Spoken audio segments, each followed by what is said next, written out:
Bora trabalhar, seus lindos, suas lindas. Vamos começar mais uma aula. Uhul!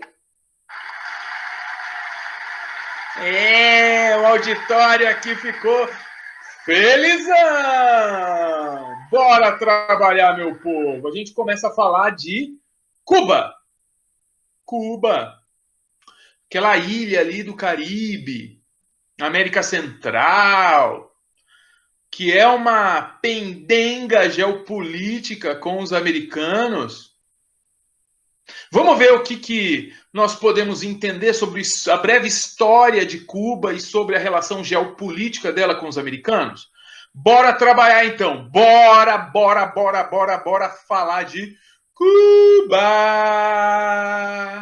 E o primeiro passo é saber um breve histórico. Se você não acordou ainda para a aula, acorda. Se você não acordou para assistir o vídeo, acorda aí, lindeza.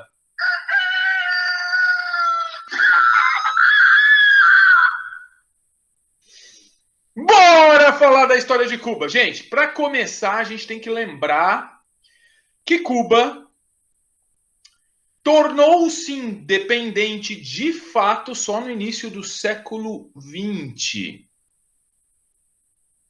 Em 1902 é que Cuba se torna independente dos Estados Unidos. Ela passa o controle americano, para o controle americano ainda no século XIX, mas é no século XX que Cuba começa a se desvencilhar da influência dos Estados Unidos of America.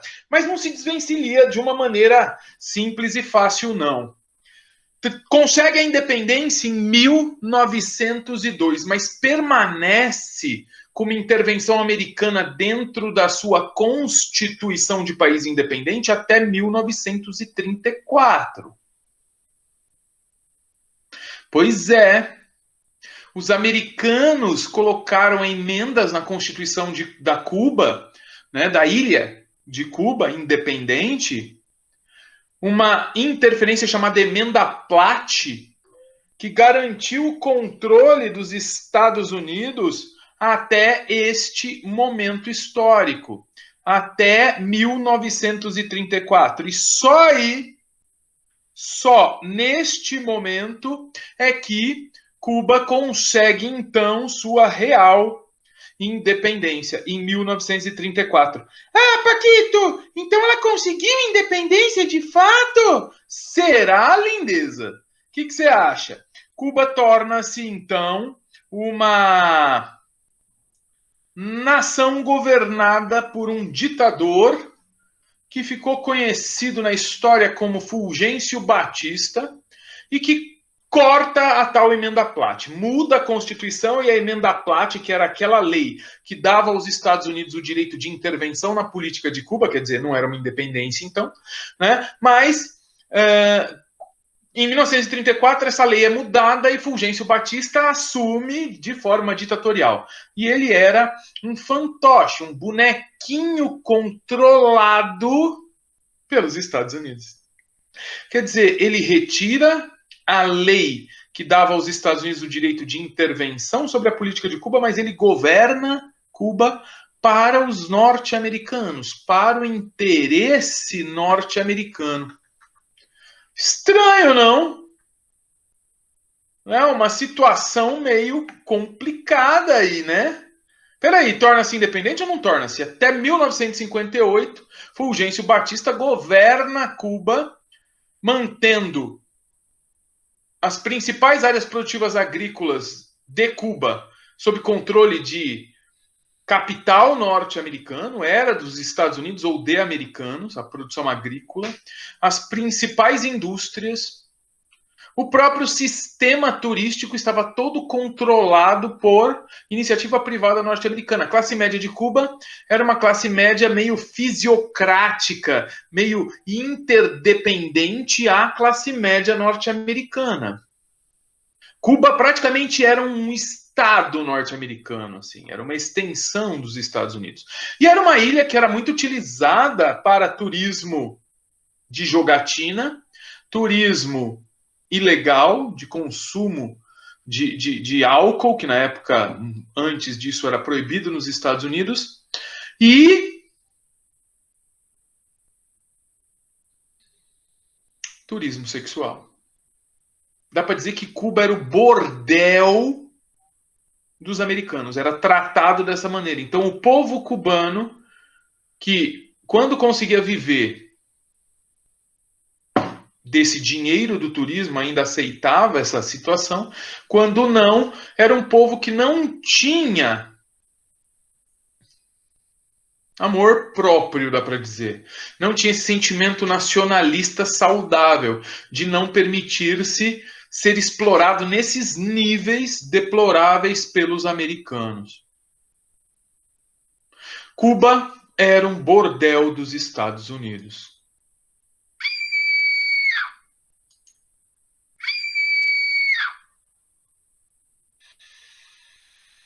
Mas e aí?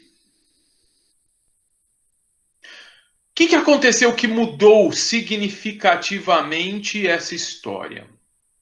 O que aconteceu foi o crescimento político desta figura controversa que vocês veem aqui, ó. Olha o mouse. Vamos pôr aí, basicamente, o laser na cara dele.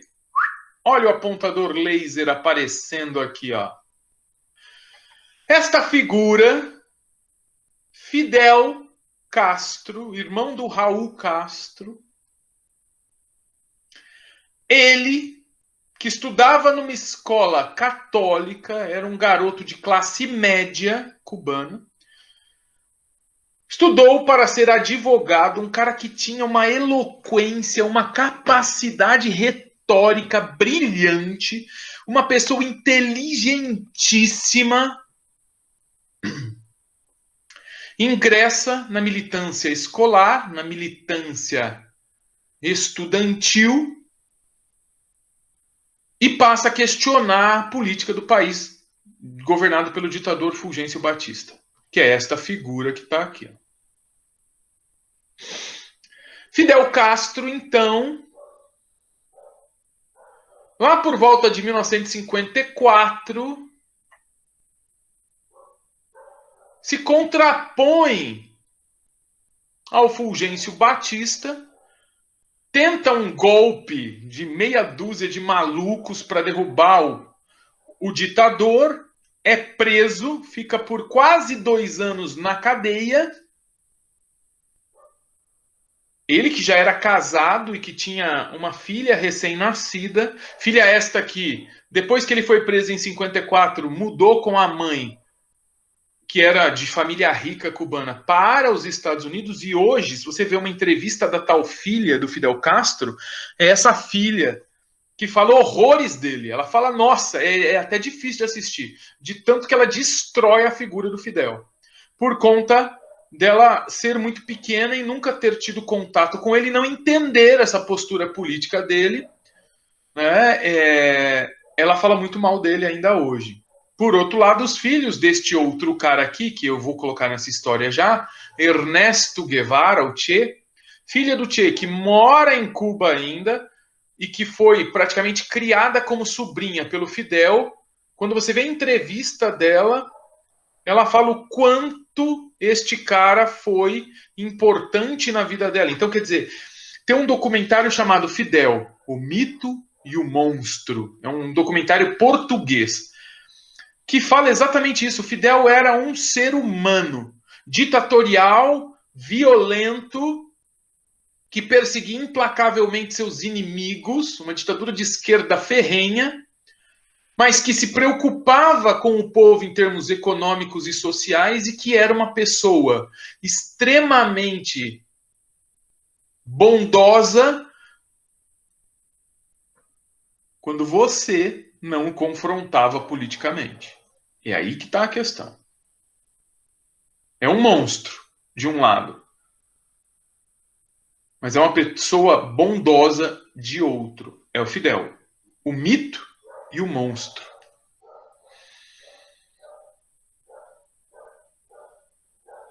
O Fidel foi retirado da cadeia após 2 anos, lá por volta de 56, 57, e expulso do país e foi morar no México. Ele com o irmão dele, o Raul Castro.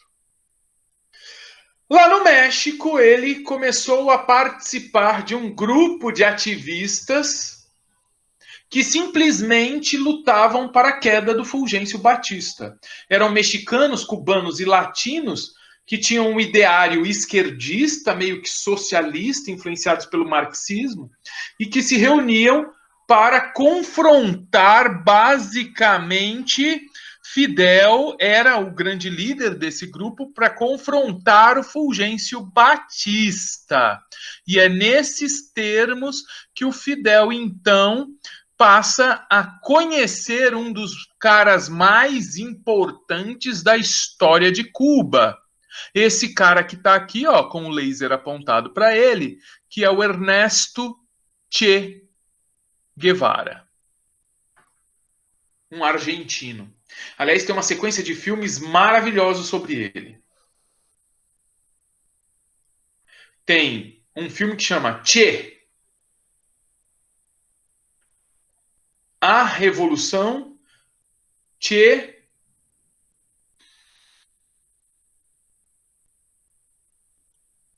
o Homem, acho.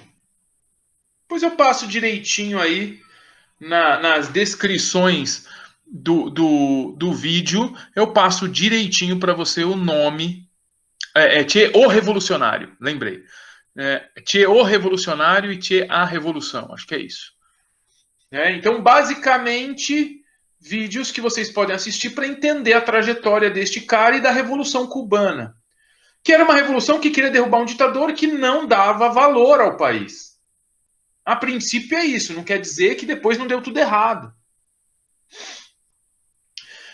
Estes caras, em 1958, decidiram, em conjunto, eles e mais 40 pessoas invadirem Cuba. E invadem Cuba pelo sul da ilha, mal armados, só que o general dessa invasão era o Fidel Castro, o grande líder. O Raul Castro, seu braço direito, o irmão do Fidel. E o braço esquerdo, o Che. Era o cara que tinha ideologia socialista. O Fidel, nesse momento, não tinha ideologia socialista ainda. Ele era um liberal. O Guevara era marxista. E um cara também brilhante, inteligentíssimo. O médico Ernesto Guevara ficou incumbido nesta revolução de antecipar os revolucionários na ilha de Cuba e caminhar de vila em vila, indo até as mídias, os jornais, as praças, os rádios, divulgando a lógica revolucionária. E isso começou a angariar adeptos. O Che era tão convincente, tão brilhante na maneira que ele vendia a Revolução Cubana, que o povo, cansado dos desmandos do Fulgêncio Batista, passou a seguir o movimento, passou a fazer parte do movimento. E um movimento que começa com meia dúzia de gato pingado nas florestas e montanhas do sul de Cuba, de repente, no ano de 1958, era uma espécie de revolução nacional que, ao final do ano, dia 31 de dezembro de 1958, entra em Havana, capital, governada por Fulgêncio Batista até então, entra marchando em Havana. Fulgêncio Batista já tinha fugido do país antes disso, já estava nos Estados Unidos, e em 1º de janeiro de 59, esperando uma guerra imensa, o Fidel chega e assume a presidência da ilha sem nenhum confronto, porque o Fulgêncio Batista e a classe média e a classe militar que o apoiava fugiram do país, vendo que era uma comoção popular, não dava para bater de frente contra esse movimento que foi crescendo durante o ano inteiro. O Castro queria fazer um governo de Cuba para os cubanos, ele não queria fazer um governo socialista. Ele queria, sim, tirar da mão dos americanos as propriedades rurais e dividir para o povo cubano. Tinha uma ideia de reforma agrária. tinha uma ideia de melhorar a educação e saúde. Mas as primeiras tentativas de apoio do Fidel foram em direção dos Estados Unidos. Após a Revolução, e os Estados Unidos apoiaram Fulgêncio Batista até o último minuto, após a Revolução, Fidel Castro foi aos Estados Unidos por 3 vezes, na verdade ele foi 2, e o Che Guevara foi uma, em nome do Fidel, basicamente para buscar apoio norte-americano para essa nova fase de Cuba. O Fidel, numa entrevista, lá no dia 1º de janeiro de 1959, uma entrevista para uma TV americana, ele disse o seguinte, que ele gostaria que os irmãos americanos entendessem que aquele era um novo momento para o povo cubano, mas que não era um momento de ruptura, que ele queria o apoio, mas um apoio que garantisse ainda assim a liberdade do povo cubano para seus negócios. Uma liberdade política, uma liberdade cultural, uma liberdade econômica. Então ele não rompeu com os americanos logo de cara. Quando o governador, o presidente Kennedy, assume a liderança dos Estados Unidos, quase que ele faz o acordo com Fidel Castro. Se esse acordo tivesse sido levado a cabo e o Kennedy não tivesse levado uma bala no meio da cara, não tivesse sido assassinado, Cuba nunca teria sido, por exemplo, socialista. Não quer dizer que não teria tido uma ditadura do Fidel. Como não houve essa aproximação até 1961 com os Estados Unidos, e como começaram a existir tentativas de assassinato por parte dos americanos, principalmente da CIA, em relação a Fidel Castro até morrer de velhice, ele teve mais de 570 tentativas de assassinato contra ele. Sobreviveu a todas. Vaso ruim não quebra, né? A verdade é que, por conta dessa não aproximação com os americanos, para manter o país independente dos americanos, para, por exemplo, combater as tentativas de invasão que cubanos, apoiados pelos americanos, faziam em Cuba, por exemplo, a invasão da Baía dos Porcos, que foi desbaratada pelo Fidel, era com apoio, dinheiro, patrocínio norte-americano que os cubanos tentaram entrar, tentaram ocupar o país. Então o Fidel se aproxima da União Soviética, que é quem passou a patrocinar Cuba desde então. E aí que, apresentado pelo Che aos soviéticos, é aí que o Fidel se torna socialista, planifica a economia do país, faz de fato a reforma agrária, traz melhorias inigualáveis na educação e saúde, que são ainda de primeiro nível até hoje dentro de Cuba, nacionaliza todas as indústrias, todo o capital dentro de Cuba e passa a controlar o país. Controlar de forma ditatorial e passa a perseguir os inimigos da revolução. E aí Fidel se torna o monstro que todos nós conhecemos também, a figura ditatorial, controversa, que inaugurou o termo manda pro paredão. É Cuba que criou essa ideia de botar todo mundo em fila no paredão e meter tiro na cara porque eles eram inimigos do regime. Então, quer dizer, Cuba teve essa característica ditatorial política. Entretanto, Cuba também teve uma democracia econômica, uma democracia social que foi inigualável nas Américas. Dá para dizer que durante o governo Fidel todo mundo teve uma casa, por mais barraco que fosse, para morar. Todo mundo teve a chance de encontrar um emprego, por menos que pudesse ganhar. E todo mundo teve direito a comer o mínimo, pelo menos, para ter dignidade. Todo mundo teve acesso à educação de qualidade e a uma saúde pública de imensa qualidade. O país, tecnologicamente, permaneceu muito atrasado. Em compensação, social e economicamente, se tornou um país justo, a ponto de a gente pegar índices e ver que Cuba teve os menores índices de mortalidade infantil, o menor índice de analfabetismo, o melhor índice social da América Latina.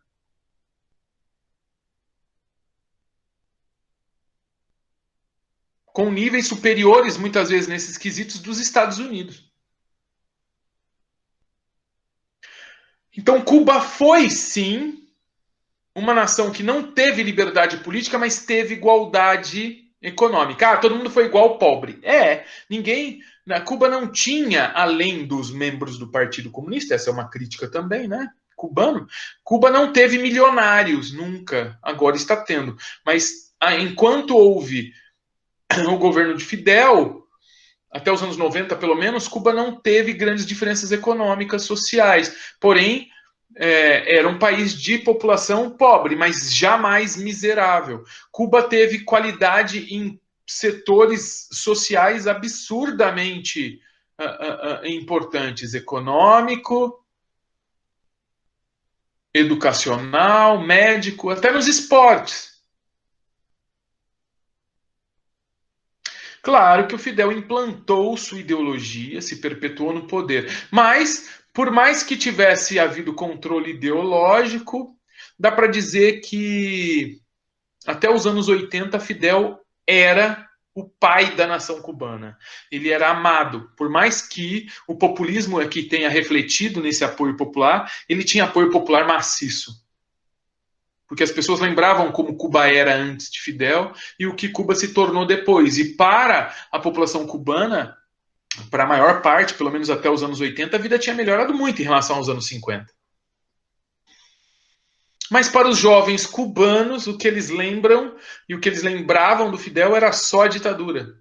Porque eles já viveram em Cuba com educação de qualidade, com saúde de qualidade, com casa para todo mundo morar, mas ninguém podendo enriquecer, ninguém podendo ter luxos, ninguém podendo ter liberdade. E liberdade é um dos bens mais preciosos que o ser humano tem. Então esses cubanos mais jovens passaram a fazer frente a Fidel, enquanto os mais antigos continuam até hoje apoiando Fidel Castro. Em 1962, já próximos da União Soviética, nós tivemos a crise dos mísseis, onde Cuba deu uma base militar para os soviéticos colocarem mísseis nucleares apontados para os Estados Unidos. Aí, se você quiser aprofundar nesse tema, tem um filme bem legal para assistir. Os 13 Dias que Abalaram o Mundo, com o Kevin Costner. É bom esse filme, hein? Que conta a crise dos mísseis, que levou ao embargo econômico cubano. Os Estados Unidos congelaram os bens de Cuba e bloquearam Cuba para que não houvesse mais relações diplomáticas entre nenhum país capitalista, nenhum comércio entre nenhum país capitalista com Cuba. É como se tivesse sido colocado um muro em torno de Cuba por causa dessa crise.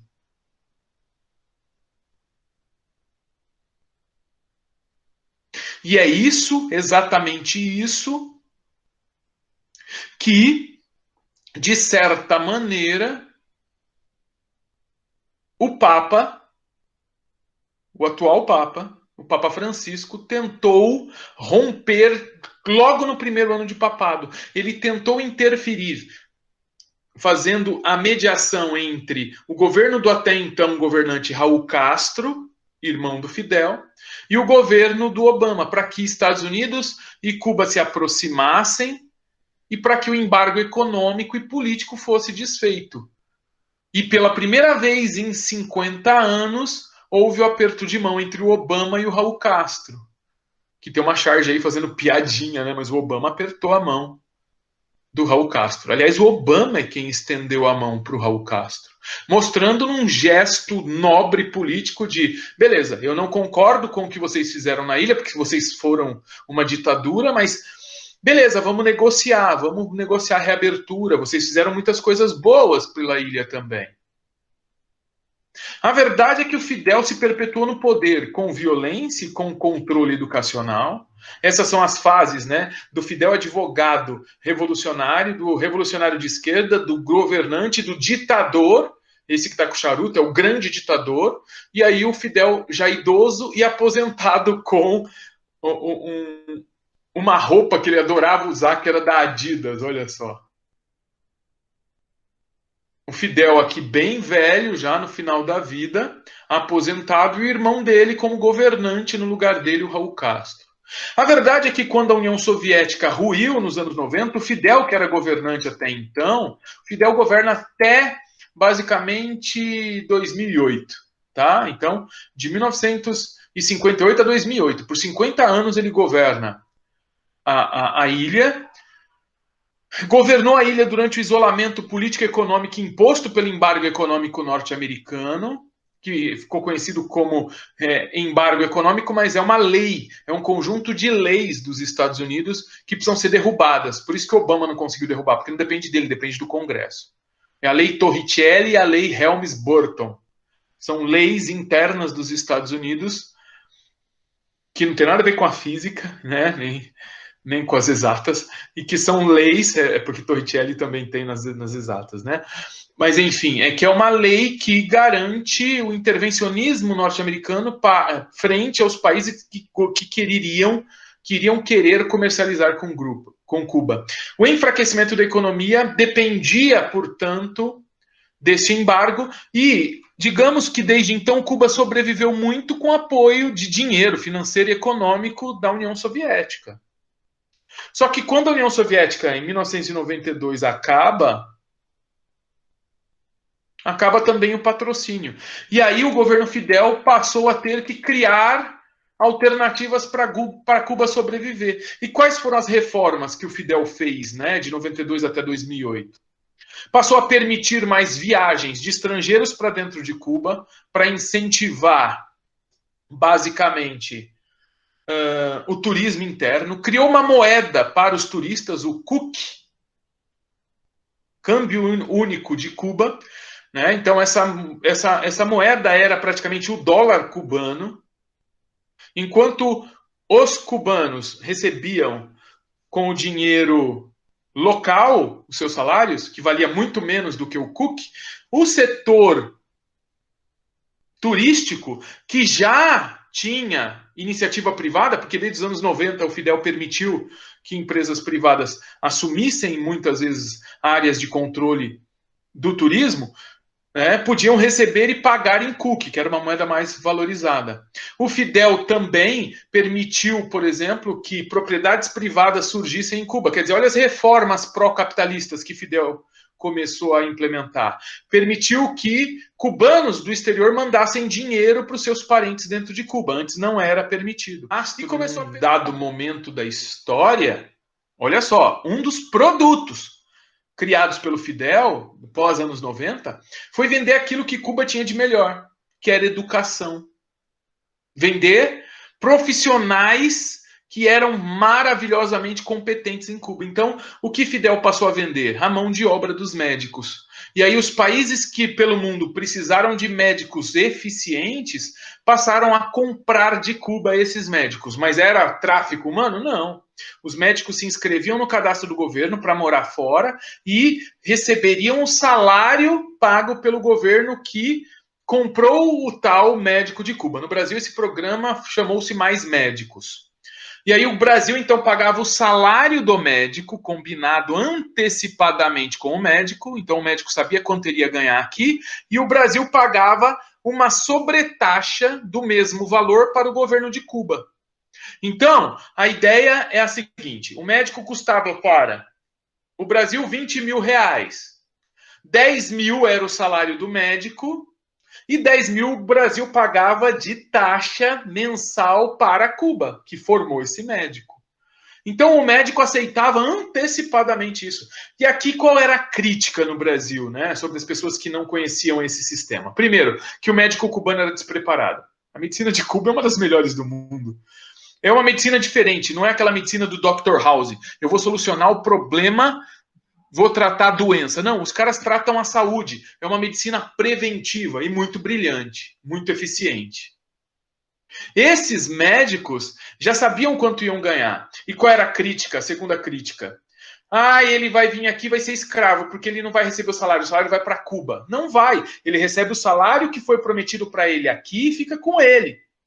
Entretanto, para a permanência dele aqui, o Brasil tem que pagar a taxa de permanência dele aqui, que é o mesmo salário, só que para Cuba. Então, essa é a lógica do programa Mais Médicos. Beleza? Não era permitido. E começou a permitir o uso de aparelhos eletrônicos e uma internet, uma rede mais controlada, mas agora existente, coisa que antes Cuba não tinha. Quer dizer, Fidel foi flexibilizando esse governo ditatorial. O Raul Castro assume em 2008 e se reaproxima dos Estados Unidos em 2014, libertando prisioneiros cubanos que eram contrários ao governo do Fidel e dele. E os Estados Unidos, na contrapartida, retiraram Cuba da lista das nações que apoiavam o terrorismo. Houve troca de embaixadas entre eles, entre os países. Troca de embaixadas que ainda não foi aniquilada pelo atual governo do Trump, que se afastou de novo de Cuba. O Trump, quando assumiu, ele retirou o embaixador. Quer dizer, a embaixada permanece lá em Cuba, mas ele retirou o embaixador, acusou Cuba de ter tentado com armas especiais, sonoras, matar pessoas dentro da embaixada norte-americana. Então começou novamente aquela animosidade que de 2014 a 2017 já tinha muito se dissipado e Cuba e Estados Unidos caminhavam para o acordo. Em 2017, final do ano, Raul Castro se aposenta. Ainda é o partido dele que controla o país. Então Cuba ainda não é uma democracia. Basicamente, o embargo ainda existe, Cuba tenta sobreviver do turismo, mas hoje já há uma iniciativa privada cada vez maior, né? Recentemente, o governo do Partido Comunista Cubano liberou para as pessoas as suas residências, as residências que antes eram do Estado, agora é de cada indivíduo, então quer dizer, cada indivíduo pode vender e começar a morar na rua, o que não era possível antes, por isso que ninguém morava na rua, todo mundo tinha uma casa porque não podia vender. Agora as pessoas podem querer vender suas residências. A verdade é que a gente não sabe o que vai acontecer no futuro próximo. Se depender do governo atual dos Estados Unidos, não tem negociação com Cuba e tem que haver uma força dos Estados Unidos dentro de Cuba para que haja democratização obrigatória. O governo do Partido Comunista Cubano acha que isso tem que ser gradual. Temos que aguardar, ver qual vai ser o caminho adotado. Mas ainda há um governo dito ditatorial em Cuba, não houve redemocratização ainda, não. O que é muito trágico, né?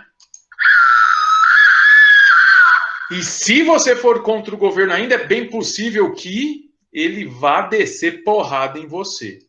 Taca-lhe pau, Marcos! Taca-lhe pau sobre você. Bom, ficamos por aqui neste vídeo. Desejo a vocês muita saúde. Mantenham-se cuidadosos com relação ao Covid. Um grande beijo neste coração e bora acabar com a nossa gravação.